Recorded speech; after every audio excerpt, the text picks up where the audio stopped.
Hey guys, Did the Awesome here to give you my thoughts and opinions on Miserus, the latest team race monster in Monster Legends, and if you're asking me whether or not your team should work really hard to get this to rank 3, because the basic rule of thumb with team race monsters, hey, 3 works. Like no one ever grinds out 4 because, you know, by that time everyone's tuckered out and their resources are gone. So it's a huge commitment to these kind of races. So is this monster worth all the time, all the effort, all that jazz? I'm going to give you the truth, the facts, the opinions, all that stuff today. Let's get right into it, right? So life, 57K. That's really spicy. Almost 58, just shy a few points for, yeah, the 58K, sitting at 57 at 907. Oh snap, Da Vinci Code. That's quite a spicy life cap. Being able to withstand quite a few blows, quite a bit. Again, this is a level 102, and it scales really well later on in the game. So this is a pretty good life stat. It'll get you places, and you'll just like everything better. It's a really nice base life. This means it's less likely to die in combat, and you'll enjoy it before it dies. It's just a really good life cap. I do believe it's one of the higher life caps for mythic monsters. I would say it's less than Armor Gaming's monster, but it's more than all the other mythics. It is a really high life cap. Power is 5,280. This really doesn't matter too much because it's actually not a damage dealer, and it only really has one damaging skill. So whether or not to run a lot, max damage, which is what everyone does with mythic monsters as of late, they just kind of run full damage because, hey, it kills everything, especially at rank 3.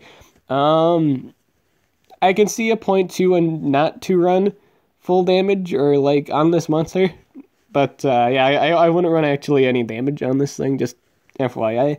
I do run them full speed or, team speed. I think full speed for sure, though, because the advantages of a ranked up mythic monster for speed, you just get more opportunities to do things, and this thing has a lot of things to do with those turns.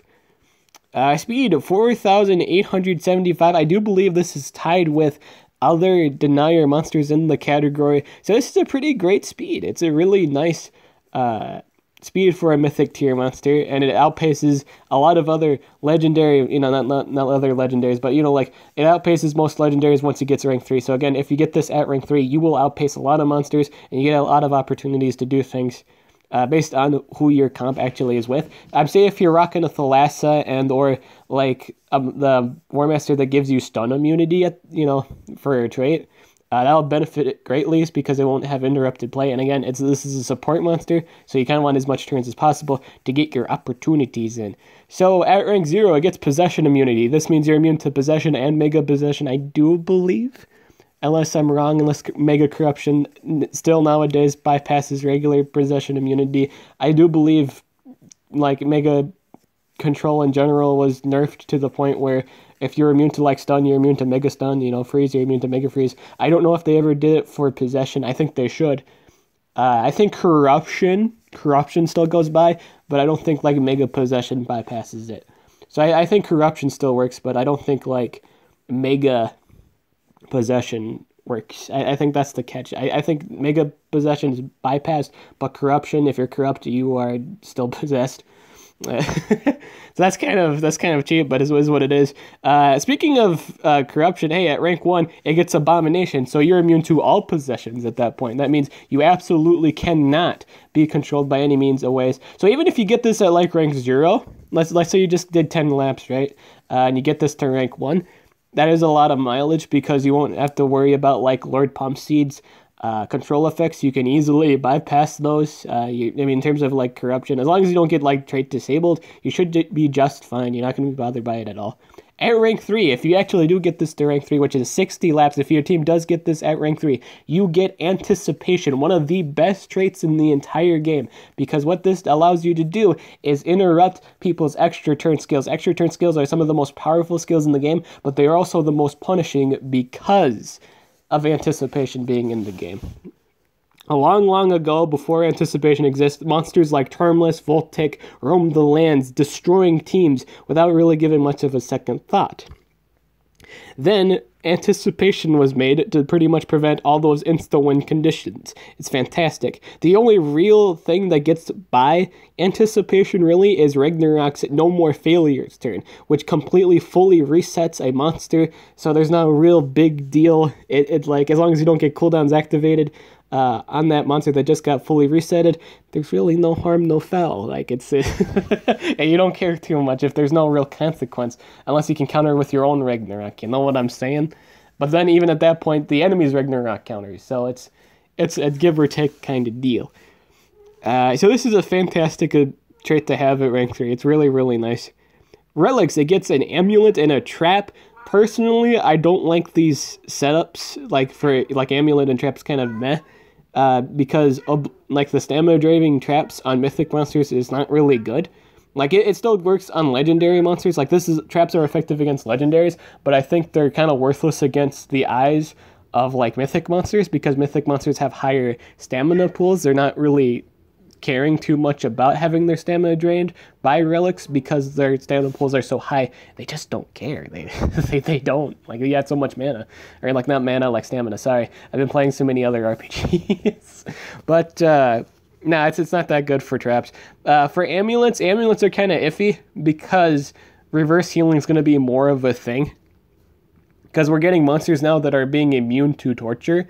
So yeah, it's all right. You can have, I will say, this will also give you the opportunity to have more stamina without having to run stamina relics, because you could run the supercharged amulet, which gives you more stamina to work with. So I think that's nice. You probably want to run that over healing. Okay, so it was like, why is healing such a bad thing, though? Doesn't it keep your monster alive? Yes, but we just got a new mythic monster that punishes you, or like pretty much negates healing altogether. So it's kind of like a dead relic slot, right? So let's get to the books, Spirits, Underworld, and Undead. Fortunately, as painful as this is, this thing did manage to land in the Spirits book, which is the worst book to be in terms of, like, book weakness monsters, because there's a lot of monsters that just kind of punish you for these decisions of, like, using, whatchamacallit, you get punished for using, words.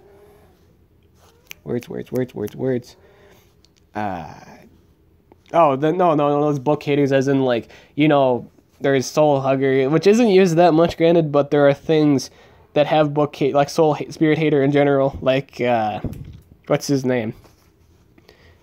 There's a legendary monster that punishes you if you're a spirit monster, and it does a lot of damage. Like, being weak in a spirit book has never been a good thing, ever. It's never good to be, like, weak, because there's a lot of monsters with Spirit Hater, and it's just disgusting. It's not a good situation. Like Lady Solaris, for example. Lady Solaris will dunk on this man if she gets the opportunity to do so.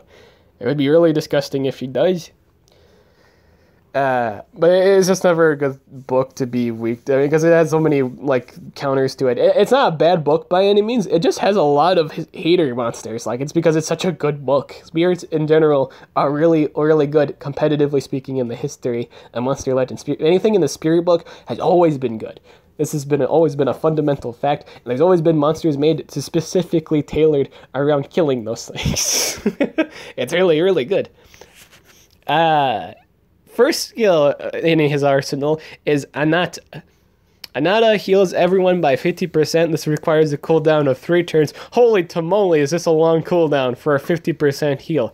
This is... I don't really like this. 50%, while it is nice to have, a lot of monsters get it on a 2-turn cooldown. So not only do you get that heal, additional healing. Like, I'm looking at your Ragnarok.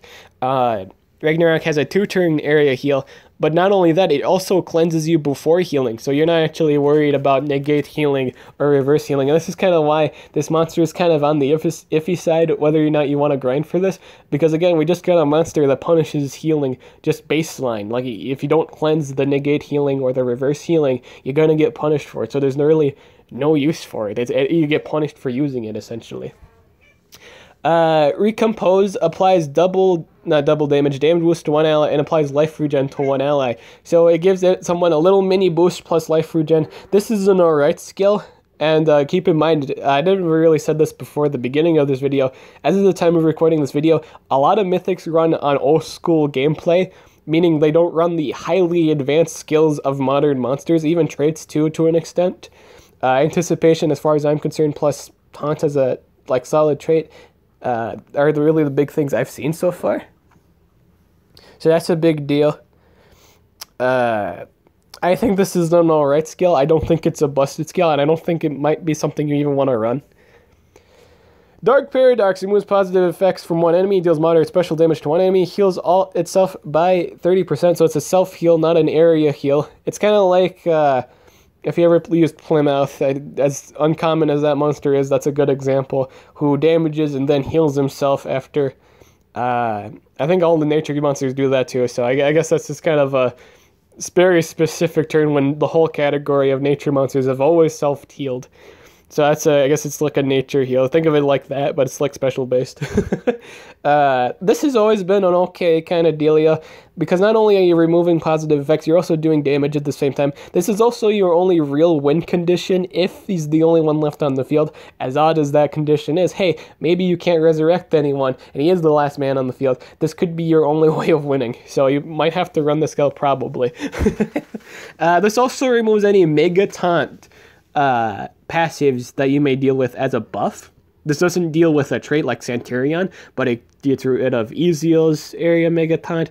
It gets rid of, Dunra's, Mephisto's, just like anyone's. So that's pretty great. I'd say run the skill. Alpha Zero resurrects one ally with 50%, applies space-time to one ally, and it requires a cooldown. Now, as alright as this skill really is, there's a lot of monsters in this game that remove positive effects, so you actually need to run additional things to make sure that monster stays alive. And this isn't really, in all honesty, this isn't actually really good for legendary partners. In fact, this monster was tailored solely for other mythic partners. You were not, in all honesty, borderline speaking, you shouldn't run this monster with other... You should be running this monster with other mythics. You should not be running him with like two legendaries. I think that's where this thing falls off, is if you're not running monsters that really have high life caps, this thing isn't really worth using, because the half-life resurrect isn't all that great. In terms of, again, because of their base life health is much lower than a mythic's. Like if you run like life runes on a mythic monster, for example, like the scaling is better, right? So whenever he brings someone back from the dead, their life pool is essentially going to be a lot higher than, like a Wormlad's or, less like anything that's ranked up, really. It all depended on your base life. So the more life you have, the better this resurrection is. So that means if you're running like an extra rune, let's say you're running like a double life rune, and you cut that in half, that would be half of pretty much your original life, right? So if you're running a Rainbow Rune mythic team, bada bing, bada boom, they'll have their baseline life as life. And that's not even counting like super mutant runes or mutant runes. So this can actually be manipulated a few ways. It doesn't have to just be solid baseline. You get more out of it if you are running life on your team. So this has the potential to be better. Omega applies double damage to one ally, heals ally by 30%. This requires a cooldown of 3 turns. It's an eyesore cooldown. It's alright, but if you are under reverse healing, it's not too great. I'm pretty sure that double damage is only on a turn too, so you really got to make that count. So this has some like awkward gameplay. Let's say it's not the next monster in the turn order and it gets denied. You don't really get much out of it besides the heal, and you even take a little bit of chip damage too.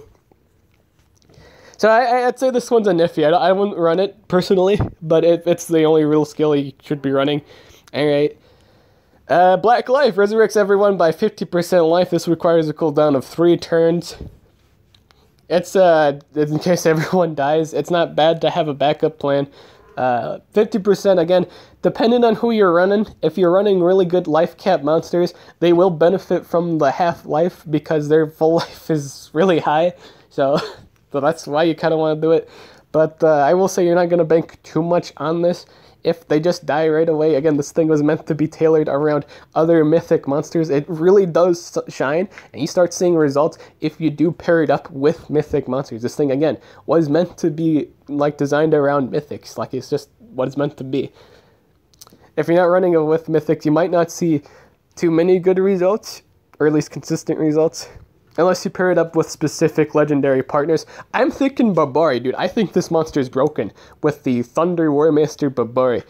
Because it's got, you know, it gives this man torture immunity, right? So you won't be punished torture-wise.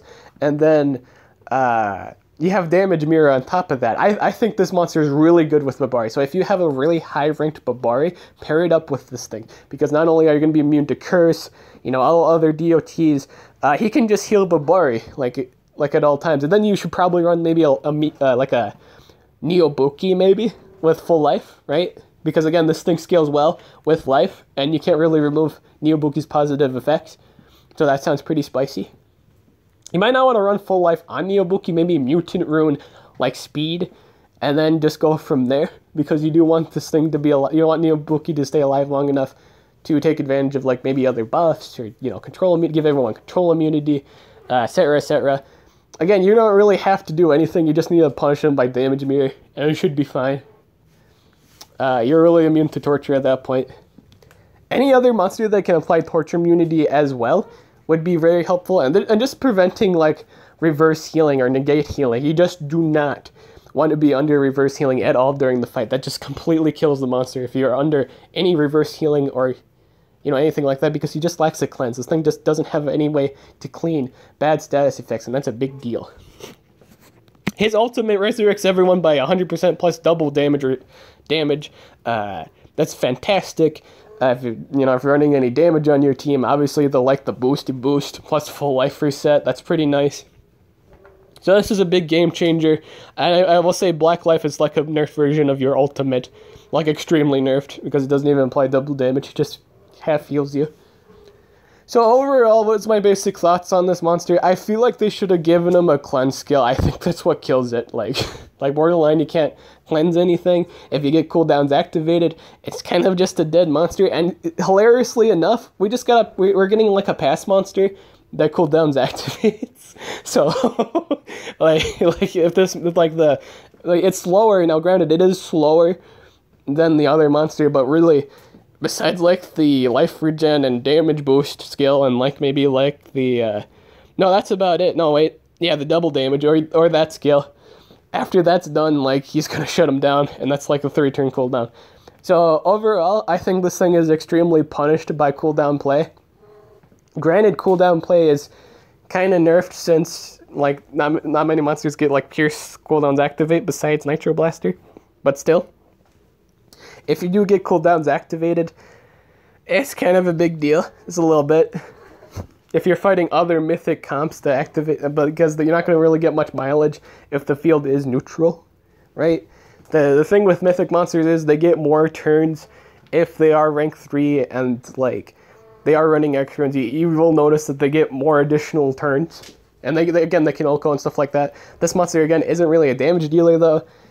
And if you get cooldowns activated, you are just sitting there. He doesn't really have anything better to do besides like the damage boost and the life regen on a 2-turn cooldown, plus like the resurrect, I guess. So it kind of boiled down to those two things, and you can be changed cooldowns. Here's the thing too: that pass monster also has a 1-turn cooldown activation, and if he can always get to Miserus won't ever really do anything unless he gets his ultimate, right? So conditionally with those, it's alright.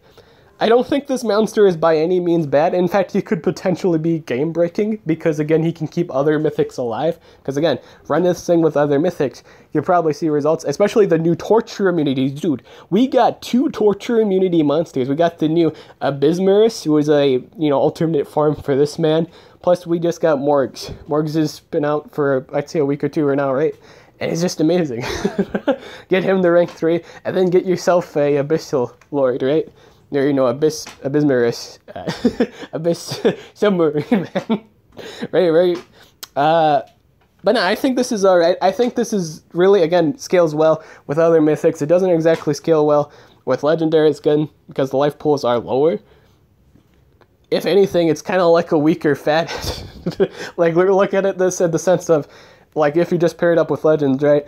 It's kind of like a weaker Fatted. I'd rather run just Fatted, who doesn't actually heal, he just resurrects. But even then, he can give them goodies, plus Wormlad, or like any area dodge monster you're pairing up with. Let's say you're running Fatted, Wormlad, and like, a Megaton monster, right? Well, like if you, let's say both Wormlad and, your Megatons are dead, right? Well, you can just area resurrect them, and then Wormlad can just cleanse, because you can't reach him at that point, unless you have like a Pierce monster. So that's just kind of my deal. Plus, you already got that damage boost up, so it's whatever you would take it, but I think that's how you should take it. Excuse me. I will say, if you have Armorial from the last race, or not Armorial, Siberial, I think that's a good thing to do. Then that point is to get this thing at 3. Because I think he'll be nice with the Robo Lady. I feel like you get a lot of mileage out of it, because again, if you run this with other mythic monsters, like another mythic monster who have high life caps, or you like torture immunity, you get a lot of mileage. Again, I think the real thing that kills this thing, though, it doesn't have any cleanse. It heals, but it doesn't cleanse. It resurrects, but again, no cleanse. Where's the cleanse, man? That's a huge deal. This man doesn't have any cleanse. This man is, right, with other mythics, but the other monsters need to be able to clean themselves or do something. They can't just leave things on themselves. You get punished for it otherwise. We're really weak to reverse healing and negate healing. This, as far as I'm concerned, this is the first monster that's punished by it. I have never seen a healer really, really punished by it. Like, you can't do anything about reverse or negate healing at all. Like, it's such a big deal. It's crazy. But just by the sole fact he can bring people back from the dead, it's nice. That's pretty good. Again, the only problem, though, is he's not really tailored around Legends. He's tailored around Mythics. He needs other Mythics to be good. So I'm going to have to give him, out of like an S rank, I give him a solid, like, B, right? Because resurrecting people has never really been bad, right? But in the same token, he can't cleanse. He's punished by something that no one else is really punished by. Reverse healing and negate healing, unless like you're counting like relics. But borderline, every single healer that's ever been in this game at some point should be able to like cleanse themselves, or like not even be punished by reverse healing. This is one of the few monsters that actually is, and it's a modern monster. Like, what? We just got a monster that punishes you for healing, like naturally, without cleansing. And what do they do immediately after? They release this thing without a cleanse. Like, what can this man do otherwise? So again, I think he's hard punished by that. So I got to give him a solid B, my boys. I'm saying he's an alright man, but he's not OP. I don't think this man is too busted without like proper like pairings. Like, if you're running him again with Mythics, fantastic monster. Running him with Legends, probably not so much. In fact, he'll probably hold you down more than help you, because he can't really address anything else besides healing you a little bit, keeping maybe your Megaton possibly alive. I don't know if he'll even be able to keep them alive for long. He can resurrect them, sure, but once he gets hit with area cooldowns activate or something, that man's in trouble. I think he's really great with Santirion. On a side note, I think he's fantastic with Santirion. I think you should pair him up with Santirion, for sure. Because as a trait, Megaton's really powerful. So I think he works fantastic. If anything, I think he's one of the few Legends that even work with this man. So if you have Santirion and you have the Megaton as a trait, by all means, run it with this. You'll see results, because they'll, like Santirion in general, will probably die a few times, sure, but he'll be able to keep them alive around enough. You have like I'd say run both of their res skills, and that way you have like 3 res, so basically you can keep them alive forever, right? But the problem with that is your other monster has to be Wormlad, and you have to hope that the curse kills people. So you probably have to run like a damage Wormlad for that to work, but it should be fine. Good Mythics to pair this man up with right now. I'd say for sure Morgs. I think he's busted with Morgs, because Morgs doesn't really die, like, unless you, trait disable DOT, right? Because his base value is going to be high. People are going to build him with life runes, right? Because it's the only way to really prevent Morgs from dying, really. Because you have to kill him borderline, like, base-wise. Like, you can't kill him with, like, DOT. You have to kill him with, like, solid damage or trait disable. You have to do fancy things in order to kill him. And this man can bring him back for basically free forever. So you have to kill this thing before you kill that thing. The whole kind of cycle of this needs to die in order for you to really proceed through the game. You know, it's always fun, like Ragnarok's and Coral Brutalis comps with like a Wormland or something that can chain revive and all that stupid thing. And that's it for this video. I'm the Awesome. Let me know what you guys' thoughts are. Again, my opinion, he's great, but he's only really great with other mythics. And he's punished by cooldowns activate, and a really non-common mechanic is reverse healing and negate healing go. So, yeah, he's not an S-rank. I don't think he's super ridiculous, but I think he's really good with other mythics. Again, I think this thing was designed for mythics, by mythics, all that good stuff. And yeah, that's pretty much it for this video. I'm the Awesome, and I'll catch you guys later.